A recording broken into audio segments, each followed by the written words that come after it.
Leingakna irang asigi WAROISHIN PURAKNABA HOTNABADA Territorial Boundary da Akaiba Piraklabadi KHONGTHANG adu LAMDAM ASIDA KHUNDARIBA Meitei Pangalsingna Taramna Okloi HAINA All Manipur Muslim Organization Coordinating Committee AMMOCOC President JALAL LEINGAK CHEKSHIN THAMLAKLI AMMOCOC na senduna JALAL gi yumda pangthokpa pawgi mifam amada wafam asi phongdokladuna mangna makha chana hai LAMDAM asida thokliba tha taraga taret suraba irang asigi matangda ngase New Delhi da Ministry of Home Affairs na silaga Naga MLA Yauna Kuki MLA Amadi Meitei MLA Singh Wari Sanabagi KHONGTHANG Ama Paikalaliba Asi Taramna Okloi LAMDAM asida KHUNDARIBA Furup Asi Irang asida Haktheng Nana Yawudrabaso Irang asigi Chaitheng di Punna Fanglibani LAMDAM asigi Tung Koina Chatnaba Yabong Parep Ama Laurakpa Matamda Mioi Lak Ahum Hena Leriba Puwarigi Tangkak Kayada Tongan Ma Thodang Lauduna Lakpa Meitei Pangal Furup ki MLA Singh Yawpan Bidaba Asi Government of India Karamba Thodang No Meitei Pangal Kunai gi Meitei dagi Home Ministry da Aiba Cherol Thaduna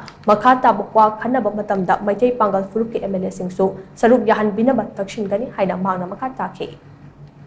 Akoi Shanti Puraknaba amasung Shanti Hanjalhanaba akoigi Kaluk Furup mayamgi coexistence peaceful coexistence restore taunanaba adugi tangkakta adumba lakpa Manipur gi mahoksa dagi leijarakpa puani na pibiba akoigi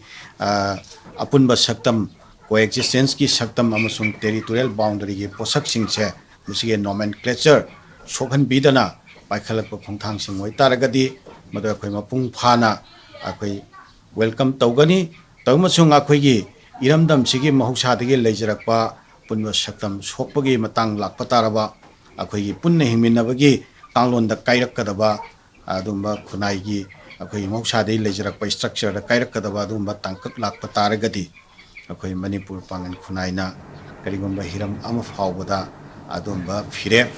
akhoi accept tawroi haiba wafamse masi mayamna clear oina akhoi matang chana matam sida akhoi thamjahoge